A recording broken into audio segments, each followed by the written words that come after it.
Butterfly, fly away. Hot styles, every shoe, every color. Hello everyone, in this YouTube world, I am going to be covering one of the most iconic Disney movies, Hannah Montana, the movie. You can say goodbye and you can say hello. Probably one of the most pivotal films of my childhood. It's a really great vibe of a movie because we take Miley Stewart outside of the Hollywood life and the stardom of Hannah Montana, and we put her back inside of her hometown, and she has to learn how to be a normal person again. But throughout this period, she realizes how much Hannah Montana is affecting her relationships, and it is a beautiful movie. This movie is iconic. This was literally when Disney Channel was at its peak because Hannah Montana the movie came out in the movie theaters. That's pretty big. I think it was the same year where this movie and also High School Musical 3 senior year came out into the movie theaters, because I remember seeing both films numerous times in the movie theaters. I was sitting there, pop it, lock it, polka dot it. There are so many moments that are memorable, and I will admit I still jam out to about 50% of the soundtrack. I love the fact that Hannah was only a small fraction of an element in this movie, because in hindsight, this isn't a Hannah Montana movie, it's a Miley Stewart movie, and it really shows Miley's strengths both musically and acting wise. And it's kind of funny because you can definitely tell that they were kind of working off of Miley Cyrus's actual life, because I remember seeing like behind the scenes footage of this movie on the original DVD release, and I remember they stated that the filming location was actually close by to where the Cyruses actually grew up. And I think that's like a really interesting note, because that means that this movie was very personable for Miley Cyrus, and it really shows, like, she really puts in a lot into this movie. And I think that's why they were able to take Hannah Montana specifically outside of its element and onto a theatrical release, because that's huge. The only other time that happened up to this point is whenever the Lizzie McGuire movie came out. That movie is also iconic. The Lizzie McGuire movie is a whole entire discussion. I do not understand where exactly the Hannah Montana movie fits in the chronology of the entire series, because I think it fits right before the season 3 finale called Miley Says Goodbye, but there's some plot points that just don't make sense. Like, why is Miley going after Travis low-key, but she's low-key supposed to be with Jake Ryan? So does the movie take place right after he could be the one, or right before? That really doesn't make sense. There are characters in the movie that are never talked about again in the TV show. Like, there's a whole new manager for Hannah Montana. There's a whole new love interest for both Robbie Ray and Miley, and I'm just like, where'd y'all go? It would make sense for Miley's arc and then the going into the final season of Hannah Montana if the movie was placed right before the season finale. It honestly feels like this film exists in another timeline in itself, and that's what really annoys me about this movie, because I wish that they kind of took the same sort of approach, say Good Luck Charlie, It's Christmas, where the movie actually has ramifications onto the TV show, especially with this movie. So I don't understand why the movie couldn't have a grander effect on the series. We will move on. The way the movie begins is so great. I love how we get kind of a humorous moment where Miley and Lily are having trouble getting into a Hannah Montana concert, and then we have this whole golf cart sequence where her and Lily are trying to literally escape the security guard, and then you have the instrumental of Best of Both Worlds, just the boom, ba, ba, ba, ba.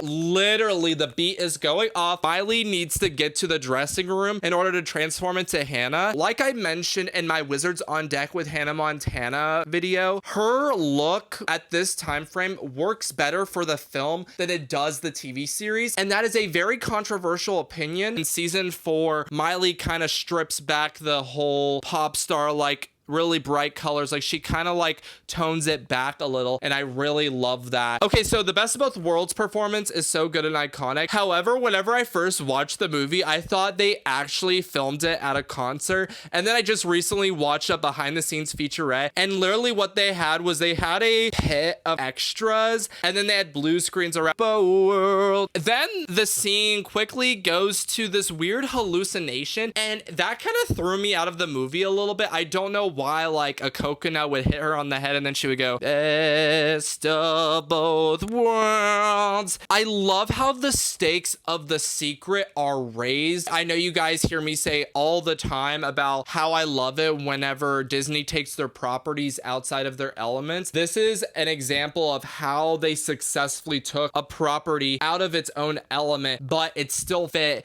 in the genre of what the franchise is about. The Tyra Banks fight is so funny. It kind of takes me out of the movie a little bit, but that's okay because they just really needed more celebrity cameos to make this feel more theatrical. And I feel like that's the funniest way to do it, to have just this melodramatic big fight between Hannah and Tyra Banks. And Hannah was brutal for those shoes. She literally was flinging her heels like they were darts, like literally using her heels as weapons. I just don't understand how Miley forgot the times of her brother leaving and also Lily's birthday party. I mean, she always had to juggle like Hannah Montana and Miley situations because a lot of those would overlap. And I'm okay with the fact that Rico and Oliver aren't featured in the movie that much, but wow, do they really scream it at the audience how they nonchalantly tell us that Rico and Oliver are not important to this plot, because literally the only thing they have in this movie is an exploding birthday cake bit, and then they're never seen or heard from again. Whenever they're outside of the house, like on the beach, whenever Miley is trying to call Lily, I really wish they actually were at the outside of the exterior shot they used for the Hannah Montana house. I believe Selena Gomez lives in the house that was featured as the Hannah Montana exterior house photo. That's iconic. I really like the aspect that we see everything from Miley's perspective, because we naturally see the struggles she is going through in this film. And I love how whenever she immediately gets off the plane, we as an audience are reacting with her. We're like, wait, no, this isn't New York, this is Tennessee. And then all of a sudden Jackson rolls up in this little Troy Bolton beat up truck with a random dog inside. Dog, I want to pet the dog. There's a cute dog in the movie. Whenever Robbie Ray was like,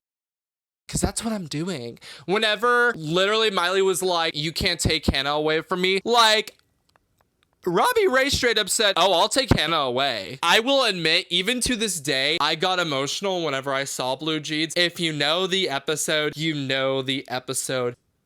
It's interesting that the majority of her hometown didn't already know The Secret, because as I was watching the show, I kind of figured that her hometown would understand that, you know, Miley became Hannah Montana and she became this big pop star. And in this movie, it's established that no, actually the only people that know are Miley's close friends and family, and a lot of people in her hometown actually don't know. The movie takes the whole Hannah Montana lore into an origin-like story in this movie, but it has actual ramifications for who Miley is at this point in her career. What happened to Lorelai? I love that relationship with Robbie Ray. I also like just the woman power, the fact that she's like, oh yeah, I'm the foreman of your dead wife's farm. Maybe I shouldn't say like that. And I wish we could have seen her go into the TV show, because Lorelai and Robbie Ray's relationship and chemistry was off the charts. I felt like it would have been interesting if we would have seen Robbie Ray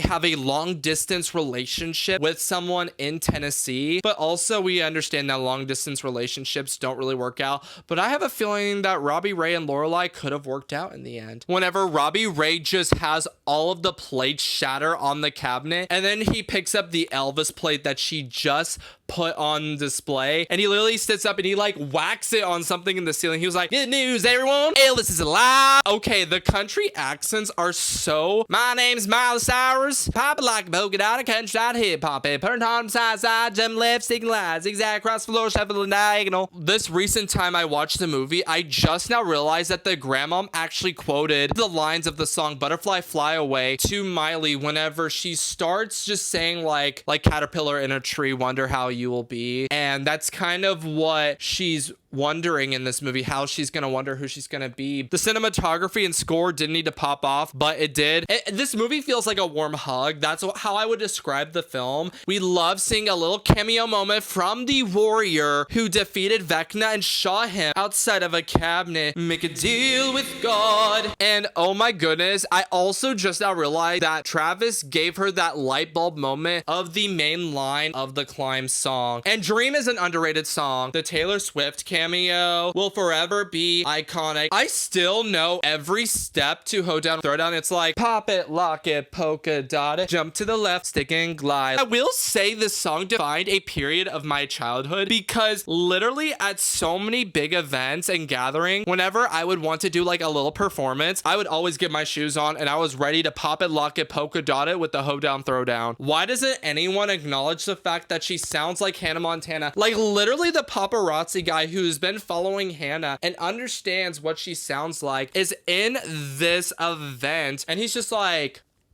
Travis, why did you have to bring Hannah into this? Like literally he was like, Miley knows Hannah Montana, I guess I can make a call. Lily dressing up as Hannah is not talked about enough, and I think it's so iconic and also a really great idea because it puts Miley and Hannah at two different locations, so it automatically defers the suspicion. But it's really funny how they use it in the situations they put it in. They really take the whole secret aspect to the 9th degree in this film, and you're telling me Travis can't tell Hannah Montana's Miley? Literally, he looked Hannah Montana in the face and was like, oh, I like Miley. I don't understand why Miley just didn't communicate to Travis that she needed to be at the mayor's dinner with Hannah Montana because she was close with Hannah. The events going up to the final act and kind of going towards the climax, they're literally just a product of miscommunication, and it annoys me so much because it's like this problem could have been easily resolved.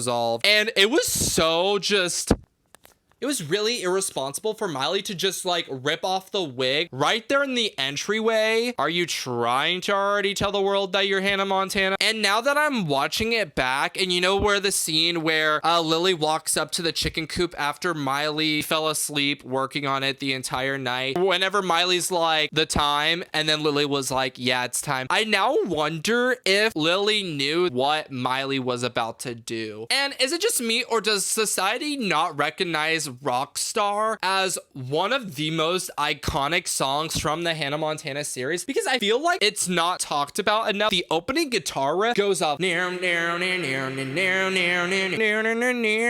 it's so funny. After Miley takes off the wig, whenever Robbie Ray and the grandmom just look at Travis and Miley, what are y'all smiling at? Like, okay, but legally, was Miley able to reveal that she was Hannah Montana? Because I feel like legality, there should have been things behind the whole entire secret, or was that just something between Hannah's, I guess, new manager, Robbie Ray, and Miley? I don't understand the legality of the secret, and I kind of wish they discussed that or said at least one line on that topic. I am pathetic, I will say. Whenever the crowd was like, you should be Hannah because we understand how important Hannah is to you, and Hannah is a part of you, so you shouldn't let it go, I literally started sobbing again. Like, I literally started sobbing again, like my 8-year-old self. It's so emotional. And the climb, the way I want my man to look at me, the way Travis looked at Miley during whenever he said he wasn't over the crush he had on her, like the way I want a man to just look at me. Can I have someone that looks at me like... Also, they